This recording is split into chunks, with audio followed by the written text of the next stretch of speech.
Ashish Bansal of Udaipur is a veteran share market investor.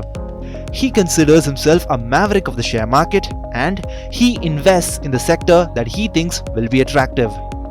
As per this strategy, he invested in NBFC, that is, non-banking financial company shares.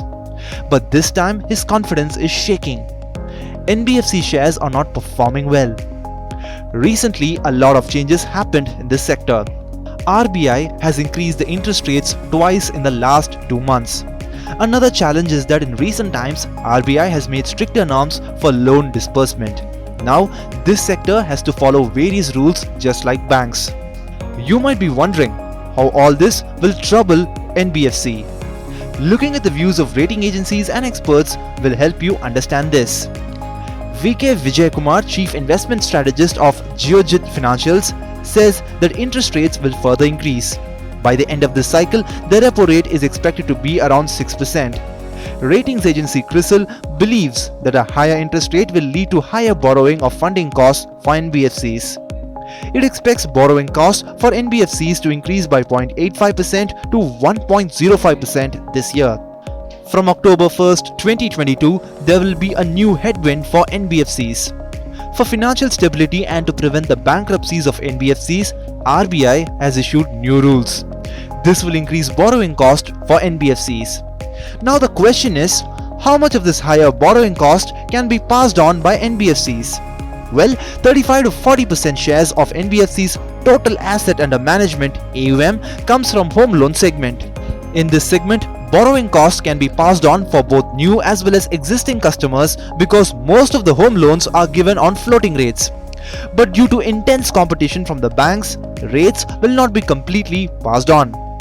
Other loans like auto loans, MSME financing, etc. are given on fixed rates. So higher rates will be applicable only on new loans in these segments. Geojit Financial's Chief Investment Strategist VK Vijay Kumar says that big NBFCs like housing finance majors have started increasing interest rates. But it will be difficult for small NBFCs to increase the rates, which will put pressure on margins. Now let us look at the performance of NBFCs. The fourth quarter earnings results of NBFCs suggest that NPS or asset qualities of NBFCs have improved. Negligible impact of Omicron and lower number of accounts becoming NPAs led to improvement in asset quality.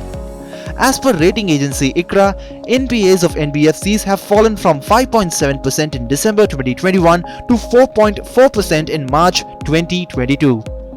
Besides this, restructured accounts of NBFCs have gone down from 4.5% in September 2021 to 2.7% to 3% in March 2022. This is all about performance. Now, let us look at the opinion of industry experts regarding a future outlook. Despite various challenges, NBFCs have a bullish outlook. The loan growth is expected to remain strong. Demand may improve in both rural as well as urban areas. Sales of new vehicles are expected to increase. Now, companies are looking to reduce credit expenses as that may improve profitability. Alright, it's time to look at the performance of NBFC shares. Shares of NBFCs have not performed well in the last 1 year.